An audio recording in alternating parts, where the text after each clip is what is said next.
Merci beaucoup de m'avoir invité à présenter dans le cadre de ce webinaire. Donc moi je travaille au CHU de La Réunion, je m'occupe de l'unité de soutien méthodologique du CHU et du CIC de La Réunion et je suis également rattachée à l'équipe du CESTIM.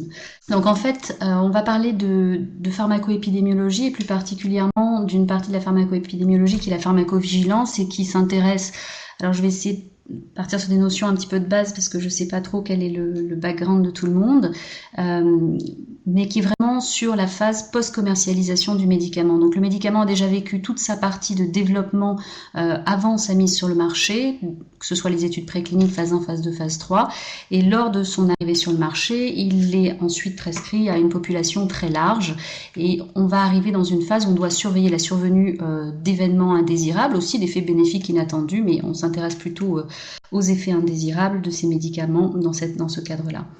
Et il y a vraiment, dans cette partie de la pharmacovigilance, un bouleversement des pratiques qui est intervenu au cours des dernières années et qui est plutôt en cours en France, où on passe vraiment d'un système passif reposant essentiellement sur des déclarations spontanées d'événements indésirables à un système proactif où on met en place des études post-commercialisation en grande partie maintenant dans les bases de données médico-administratives. Il y a d'autres types d'études qui existent bien évidemment pour répondre à des questions bien spécifiques, mais les bases de données médico-administratives jouent un rôle assez considérable dans cette étape-là de surveillance du médicament. Juste pour qu'on parle bien de la même chose, moi je vais vous présenter, alors je n'ai pas exactement le terme en français pour ça, mais on va pas parler de l'identification d'effets indésirables totalement inconnus et totalement non repérés pour un médicament, qui est la période où on va générer du signal d'effets secondaires, mais vraiment sur une suspicion d'effets secondaires, où on va aller évaluer véritablement l'association entre ce médicament et le risque d'événements indésirables qu'on suspecte dans le cadre vraiment d'études épidémiologiques ciblées. Alors, la génération du signal et les suspicions qu'on va essayer d'explorer dans le cadre de ces études de pharmacoépidémiologie, elles reposent sur des données précliniques, ce qu'on a pu observer comme toxicité chez l'animal ou in vitro pour une molécule, donc vraiment sur son mécanisme d'action propre, mais aussi sur les études de phase 3, et en fait on voit beaucoup de choses dans les études de phase 3 que souvent on ignore, et sur les déclarations spontanées qui ont pu arriver de façon assez précoce pour les médicaments mis sur le marché. Alors je vais vous raconter une histoire qui est assez célèbre et assez emblématique dans le monde de la pharmacoépidémiologie, qui est la commercialisation du rofecoxib, qui est survenu alors en France, je ne me rappelle plus de la date de commercialisation, mais c'est aux alentours de 2002. En fait, pour les patients qui ont des pathologies chroniques nécessitant une prise anti-inflammatoire, il y a des effets secondaires de ces médicaments-là, notamment au niveau gastro-intestinal et en particulier des risques d'hémorragie gastro-intestinale importante. Dans les années 2000, donc, ont été développés des inhibiteurs de la COX-2. Il y a 2 molécules qui ont été développées, dont le rofecoxib, molécule très prometteuse puisqu'elle permettait d'avoir des effets anti-inflammatoires tout à fait identiques aux molécules classiques qu'on utilise et sans les effets indésirables gastro-intestinaux. Donc vraiment un grand progrès thérapeutique pour les patients nécessitant ce type de traitement sur une longue durée. Les essais ont effectivement retrouvé une réduction importante du risque en fait de pathologie gastro-intestinale associée à la prise du traitement, et cette molécule a été commercialisée avec une attente extrêmement importante à la fois des professionnels mais aussi des patients. Et cette attente des patients a été renforcée par une stratégie de commercialisation du laboratoire qui a vraiment ciblé le patient avec des campagnes médiatiques très importantes auprès des patients dans les journaux de vulgarisation qui étaient lus dans les salles d'attente et où les patients arrivaient dans le cabinet du médecin avant la commercialisation en demandant d'être mis sous ce traitement-là puisque ça allait enfin leur régler leur problème de douleur à l'estomac quand ils prenaient des anti-inflammatoires. Donc une très très forte demande. Et qu'est-ce qui se passe quand il y a une très très forte demande lors d'une commercialisation de médicaments? C'est qu'on arrive avec un changement brutal de pratique où on a une exposition très importante de la population dès la commercialisation et le remboursement de la molécule. Donc c'est ce qui s'est passé pour cette molécule. Et évidemment, quand on passe de quelques personnes exposées dans le cadre d'une phase 3 à une exposition très importante de personnes brutalement, on voit apparaître aussi les effets secondaires qui sont potentiellement associés à cette molécule. Et parmi ces effets secondaires ont été rapportés des cas d'infarctus du myocarde qui ont entraîné des signaux d'alerte et une mise sous surveillance de cette molécule. Et en fait, quand on reprend un petit peu l'histoire de cette molécule, qui du coup a eu une commercialisation extrêmement altérée par cette histoire d'effets secondaires type d'infarctus du myocarde, en partie à juste titre, c'est que cette information-là, elle est quelque part déjà contenue dans les résultats de la phase 3. Quand on regarde la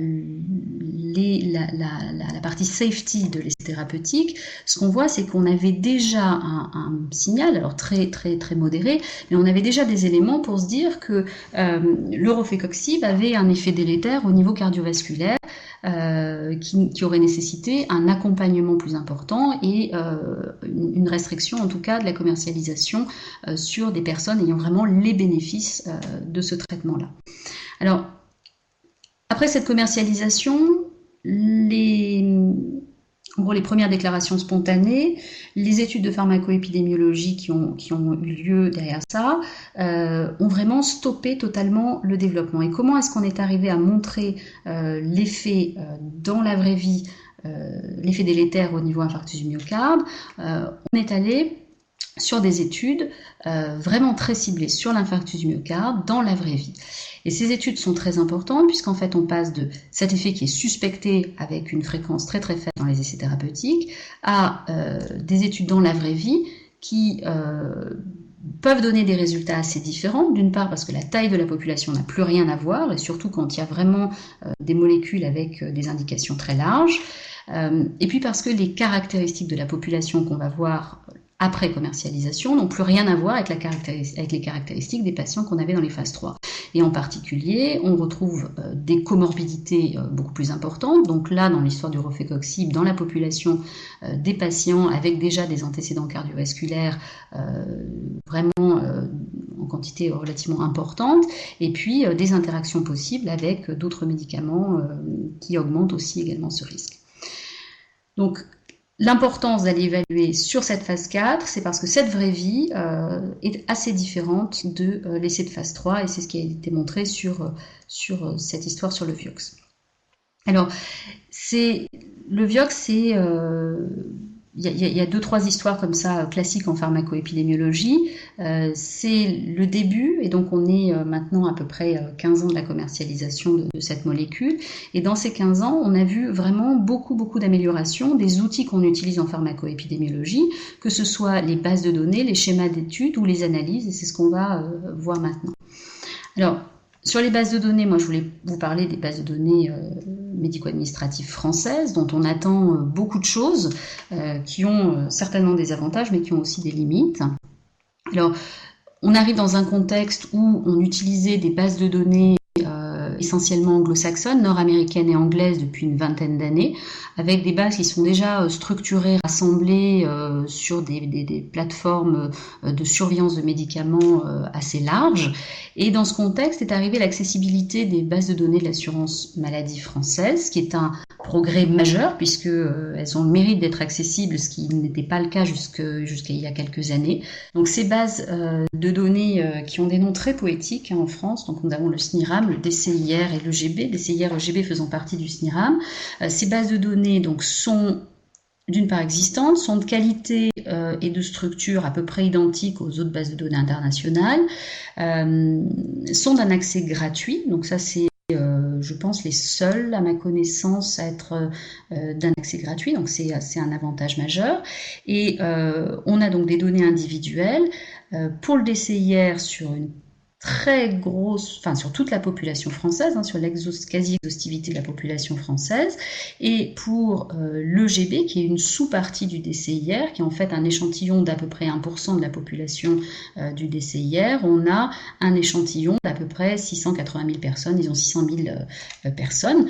L'avantage majeur de l'EGB, c'est qu'en fait on a une interface de requêtage en l'EGB via Internet, et donc avec un accès immédiat et une alimentation des prescriptions séquentielles rapides.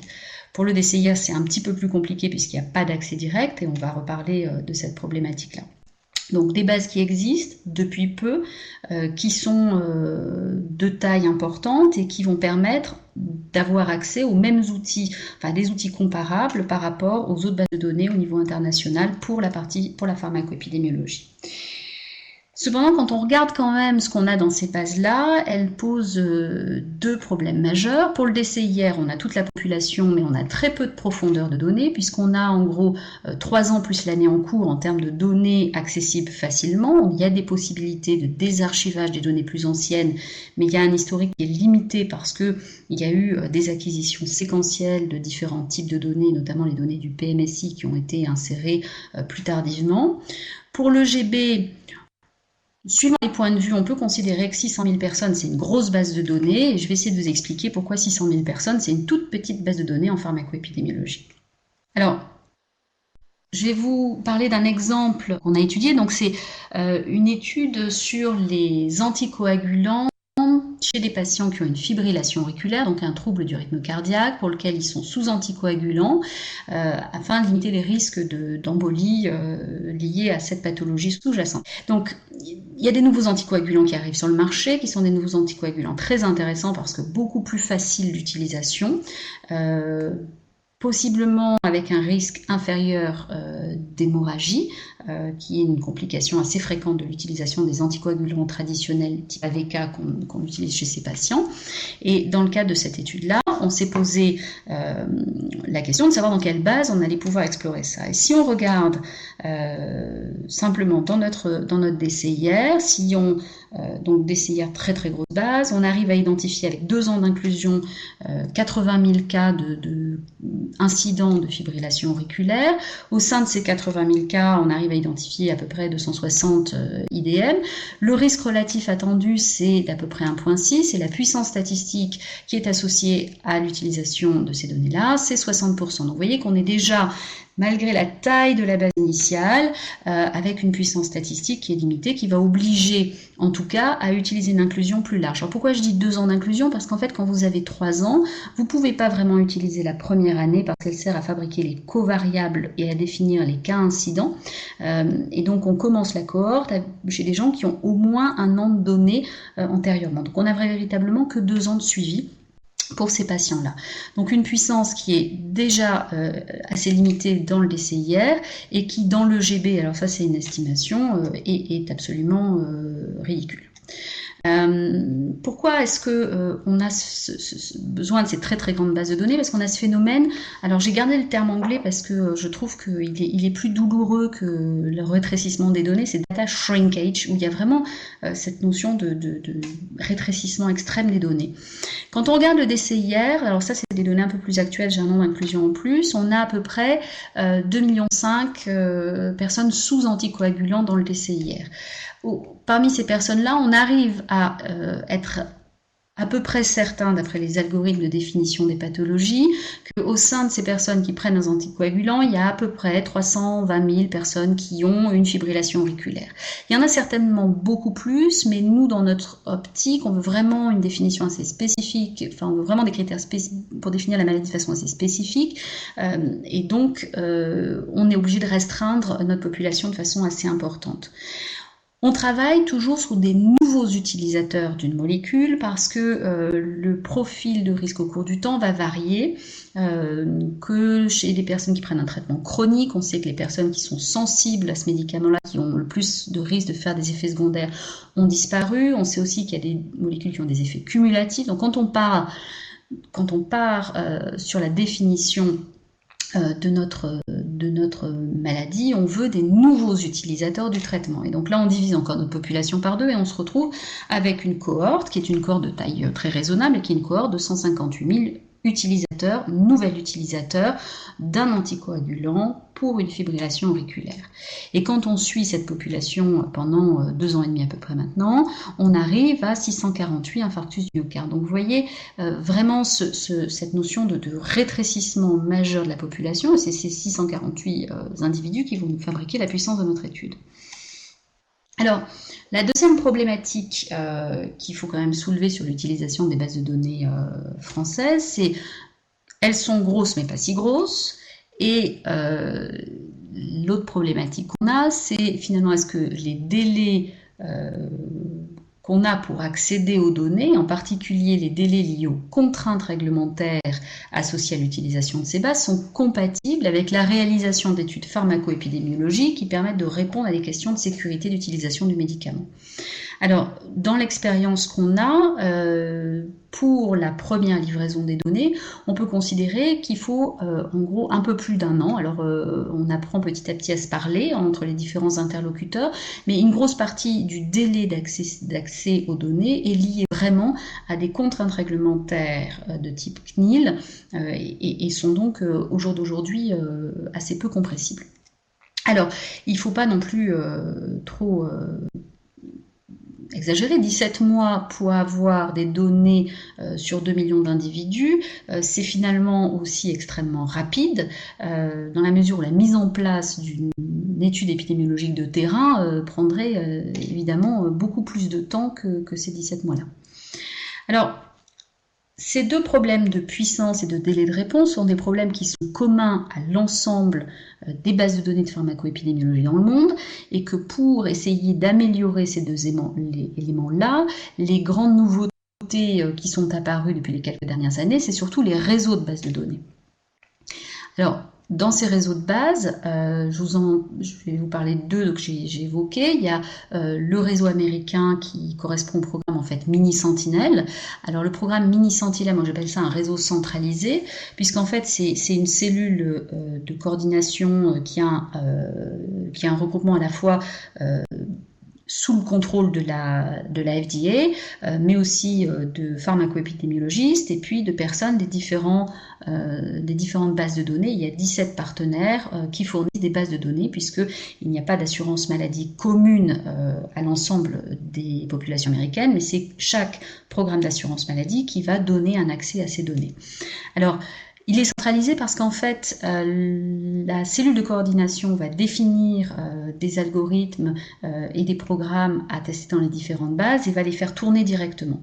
Donc, il répond à la fois à la problématique de la volumétrie des données, puisqu'ils arrivent à avoir à peu près 100 millions de personnes dans leur base de données. Alors, quand on dit 100 millions de personnes, on se dit finalement la France, c'est pas très loin, sauf que en fait, ce qui fabrique de la puissance, c'est pas uniquement le nombre d'individus, mais c'est le nombre de personnes temps. Et que le fait qu'il n'y ait que 3 ans de données, ça fabrique beaucoup moins de personnes temps qu'une base un peu plus petite, mais suivie pendant 15 ans. Donc du coup, il y a la partie volumétrie et puissance qui est assez bien solutionnée par ce réseau centralisé. Et en termes de délai, c'est extrêmement performant comme réseau puisque c'est le centre coordonnateur qui va aller lancer le déclenchement des analyses dans l'ensemble des bases de données qui participent. Donc c'est un réseau très efficace pour ces choses-là. Un autre modèle de réseau qui a été mis en place, c'est le réseau canadien. Alors au Canada, il existe donc des provinces avec des régimes d'assurance maladie qui sont différentes. Et pour chacun de ces régimes, il y a une réglementation qui est assez stricte et qui empêche la sortie de données de patients en dehors de la province. Donc les Canadiens, quand ils ont monté leur réseau de pharmacoépidémiologie, ont dû réfléchir à un modèle différent et eux en fait ont un centre coordonnateur qui va fabriquer un protocole pour répondre à une question de recherche qui est soumise par les autorités de santé. Il va fabriquer un protocole qui va être adapté pour chacune des bases. Elles n'ont pas toutes exactement les mêmes systèmes de codification. Elles ont toutes à peu près les mêmes données, c'est-à-dire la dispensation de médicaments, de l'hospitalisation, mais il y en a certaines qui ont aussi du soin de ville, il y en a d'autres qui n'en ont pas. Elles ont toutes leurs variabilités, donc ils vont adapter le programme à chacune des bases. Chaque base va faire les analyses elle-même et va rendre des résultats agrégés en fait, qui vont ensuite être poolés dans le cadre d'une méta-analyse. Donc, si on regarde ces bases canadiennes, vous voyez qu'ils ont eu besoin de les mettre ensemble, alors qu'ils ont des bases qui sont déjà par rapport à l'EGB, beaucoup plus grand, la base ontarienne, à 13 millions d'individus, c'est la plus grosse base. Il y a le Québec derrière qui est aux alentours de 8 millions d'individus, et ils y ont associé la base anglaise qui est la CPRD, qui a 11 millions de personnes dedans, avec des antériorités, vous voyez, une profondeur de données beaucoup plus importante, et pour beaucoup des accessibilités extrêmement rapides à l'ensemble de ces bases, plus lentes que Mini-Sentinel, mais qui sont quand même beaucoup plus réactives que nos bases de données à nous. Donc voilà le type de résultats qu'ils obtiennent. Donc ils obtiennent des résultats par province, qui peuvent ensuite pooler dans le cadre d'une méta-analyse. Ils ont aussi des systèmes qui vont faire varier les protocoles d'analyse d'une province à l'autre afin de tester différents paramètres et d'inclure d'emblée des études de sensibilité en faisant varier les paramètres d'une base à l'autre. Alors, voilà pour les réseaux de base qui vraiment améliorent de façon très importante les problématiques qu'on a de puissance et de délai d'accès à l'information. Quelque part, le délai d'accès à l'information, c'est aussi ce qui conditionne les avancées sur les schémas d'études et sur les analyses qu'on peut faire, puisqu'en fait, si vous avez accès aux données longtemps après leur constitution, vous n'avez pas tout à fait les mêmes souhaits en termes de réactivité d'analyse. Donc, l'ensemble de ces éléments est assez lié. Sur les schémas d'études, il y a eu des éléments qui ont été apportés pour répondre à deux problématiques majeures en pharmacoépidémiologie. C'est qu'en pharmacoépidémiologie, nos deux obsessions, ce sont les biais liés au temps et les biais d'indication, qui sont les deux problématiques vraiment très spécifiques de la pharmacoépidémiologie.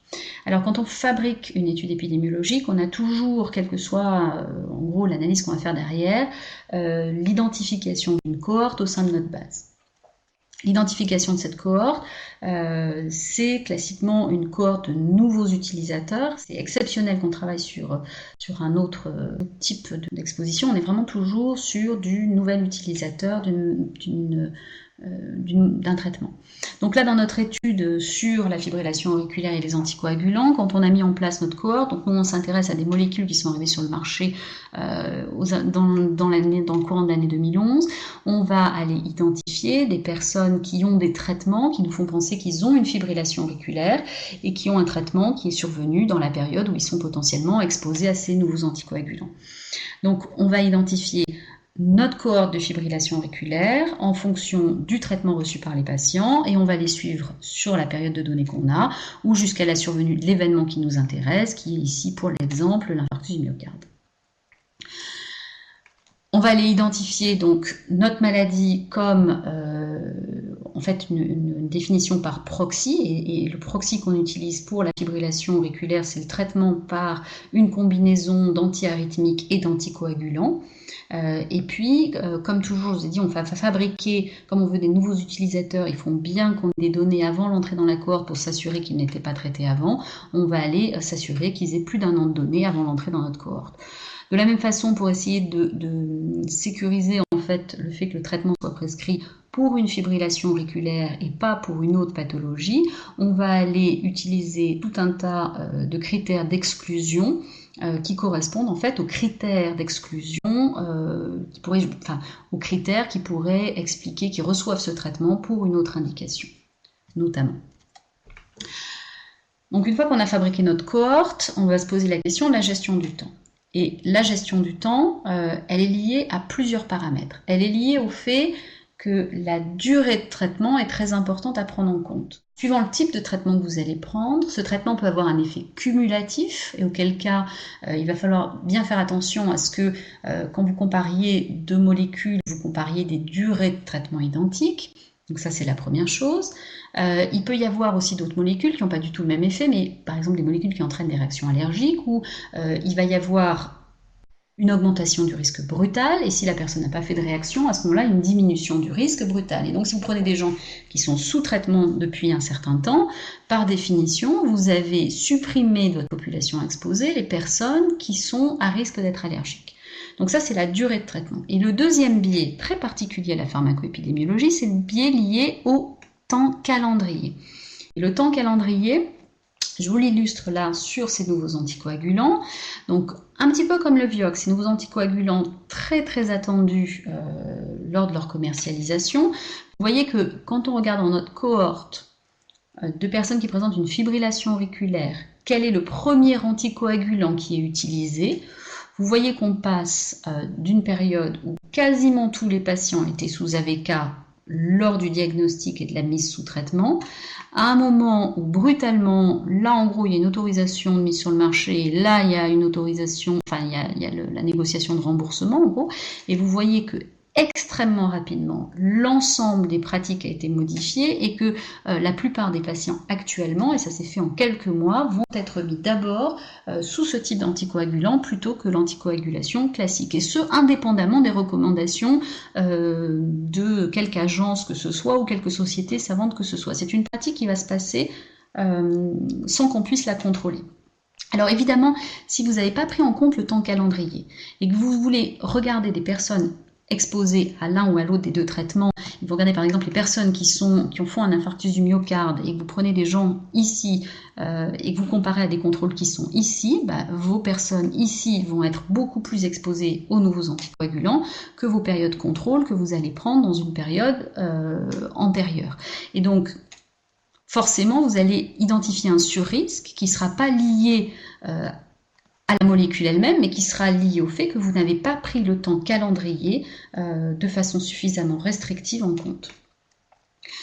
Alors, un des designs qui a été créé, qui est utilisé très largement en pharmacoépidémiologie pour gérer ce problème de temps calendrier et de durée d'exposition, c'est les cas témoins emboîtés dans la cohorte. Alors le cas témoin emboîté dans la cohorte, c'est pas un cas témoin, c'est une forme d'analyse d'une cohorte.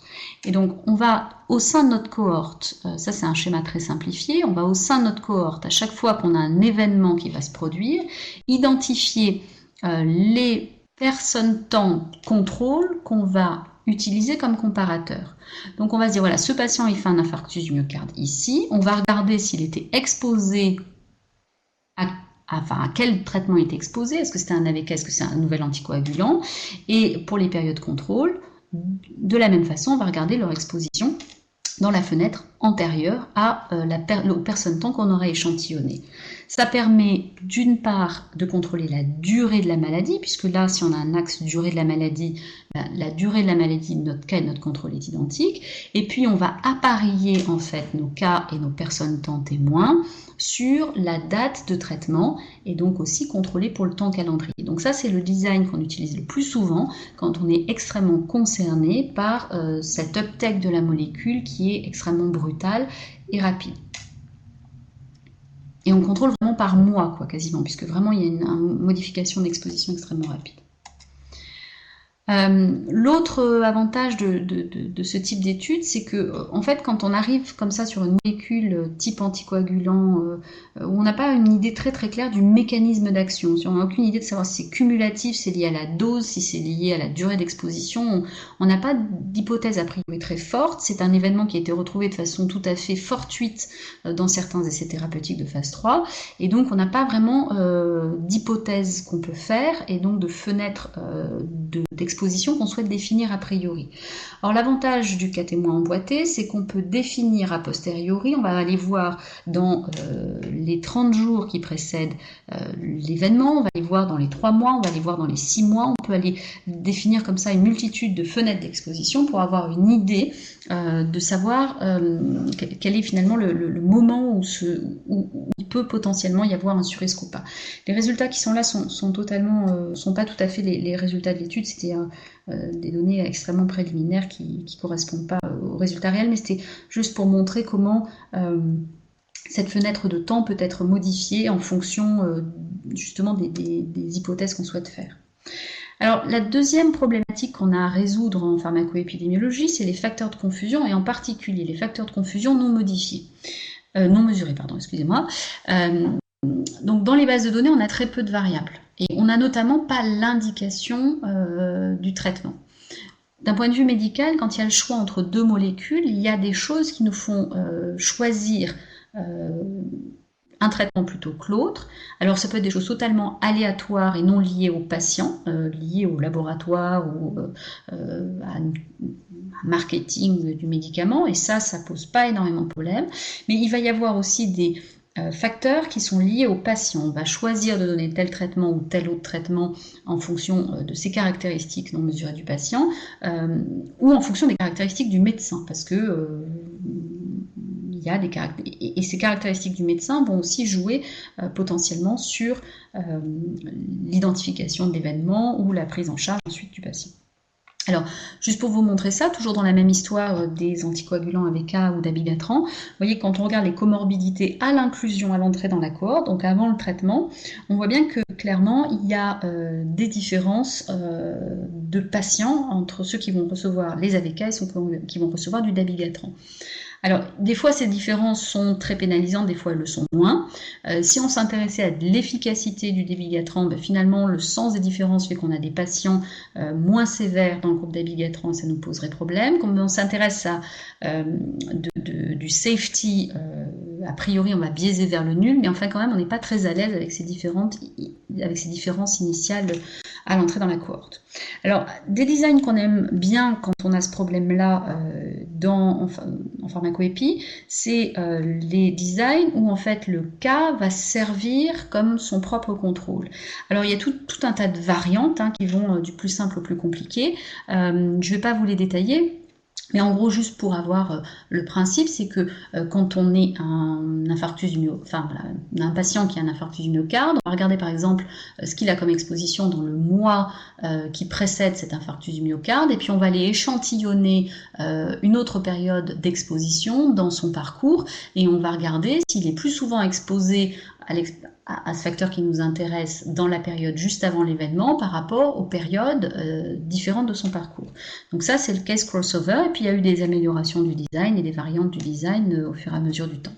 Alors, c'est très intéressant parce que ça va contrôler pour tous les facteurs de confusion qui sont fixes dans le temps, et notamment par exemple les variabilités génétiques à une réponse à un traitement, les comportements d'adhésion, les comportements tabagiques, le poids, enfin tout ce qu'on veut qui est à peu près fixe dans le temps.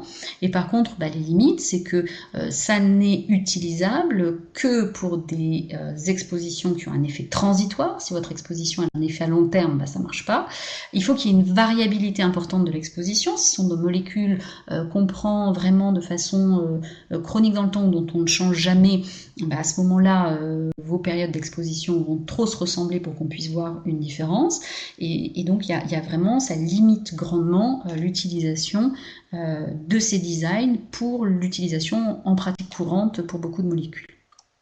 Alors, une autre solution pour gérer ce problème de biais de confusion non mesurés, c'est d'aller en mesurer. Et ce qui est la tendance actuelle, c'est de lier de plus en plus de bases de données différentes. Et donc la CPRD, qui est la base de données anglaise, Clinical Practice Research Database, a évolué au cours du temps, ce qui est parti en fait d'une base essentiellement basée sur le dossier médical du généraliste, a depuis maintenant 2 ans à peu près intégré énormément de bases, que ce soit les bases hospitalières, que ce soit les différents registres, que ce soit les laboratoires, que ce soit les données de mortalité, elles y étaient déjà, mais enfin ils ont rajouté énormément de bases de données où tout est lié avec plus ou moins de bonheur d'ailleurs les uns aux autres. Donc ça, c'est aussi une évolution, et cette évolution, elle est juste embryonnaire, puisque la tendance va être de rajouter le plus de données individuelles possibles aux bases classiques qu'on utilise, et évidemment, on voit arriver derrière tout ce qui est objets connectés et données individuelles qui vont permettre de compléter les informations qu'on a dans les bases médico-administratives. Mais ça, on est encore un peu dans le futur. Alors, les analyses ont aussi pas mal évolué au cours des dernières années pour s'attaquer à ce biais qui nous pose véritablement problème, qui est un biais de confusion non mesuré et qu'on ne peut pas toujours régler dans le schéma d'études, dans le design d'études qu'on va utiliser. Et puis aussi avec l'arrivée justement de ces réseaux de base et d'une accessibilité quasiment immédiate aux données, à l'idée de ce que j'appelle des analyses prospectives plutôt que des analyses qui se font une fois que les données ont été collectées collectés pendant un certain nombre d'années. Alors, biais de confusion non mesurés, dans l'analyse, ça se prend en compte avec plein de choses différentes, bien évidemment des ajustements comme partout ailleurs, et les propensity scores qui sont apparus dans les années 2000 et qui ont été poursuivis en pharmacoépidémiologie avec des high dimensional propensity scores, où en fait on fait du score de propension à grande dimensionnalité, puisqu'on a des milliers de variables, et ben on met tout ça dans la moulinette et on va sortir un score de propension, voilà, qui est censé ajuster de façon plus fine. Alors, en pharmacoépidémiologie, il y a des écoles, on va dire, et en parallèle du score de propension, il y a certaines équipes qui ont porté plutôt le concept de disease risk score. Donc le score de propension, on va prendre en compte la probabilité d'être exposé. Le disease risk score, c'est on veut faire en sorte que les gens aient la même gravité. Donc on va utiliser des variables plus cliniques qui permettent de faire en sorte d'ajuster pour que les patients dans les deux groupes aient la même sévérité et n'aient pas une sévérité différente. Et de la même façon que le propensity score est devenu high dimensional, le disease risk score est devenu high dimensional. Donc ça, c'est voilà, les derniers développements qu'il y a eu pour justement la prise en compte de ces biais de confusion non mesurés. Les analyses prospectives, c'est une idée un peu différente. Donc, en fait, ce qu'on fait classiquement, c'est que on prend une cohorte de nouveaux utilisateurs, on va définir nos caractéristiques avant T0 et on utilise un suivi. L'idée, c'est de se dire, finalement, si on accumule de la donnée au cours du temps, nous, ce qu'on veut, c'est les analyser au cours du temps. Et voilà, donc l'idée, c'est d'aller vers des solutions qui donnent des réponses potentiellement plus rapides. Alors évidemment, c'est pas forcément très simple. Quelque chose qui a été proposé donc par le réseau Mini Sentinel, qui est finalement une sorte d'hybride entre l'analyse classique et l'analyse comme ça prospective, ils mettent en place lors de la commercialisation pour les molécules qui ont des effets secondaires potentiels à surveiller, un protocole qui est défini 6 mois avant la commercialisation et où on va aller de façon semi-automatique quelque part évaluer le risque associé à ces molécules. Donc dans ce protocole-là, on définit, d'abord ils ont des dictionnaires de pathologies facteurs de confusion absolument extraordinaires, et ils vont pouvoir mettre en place ces modèles, fabriquer leur cohorte d'exposés à la molécule d'intérêt et d'exposer à l'autre molécule, fabriquer une première cohorte, alors je vais prendre par le bas, donc on fabrique une première cohorte dès la commercialisation de la molécule, avec alors c'est la grande école du propensity score matching, donc ils fabriquent leur cohorte, ils évaluent leur risque associé au nouveau traitement, ils fabriquent une nouvelle cohorte dès qu'ils ont un peu plus de données, et ainsi de suite.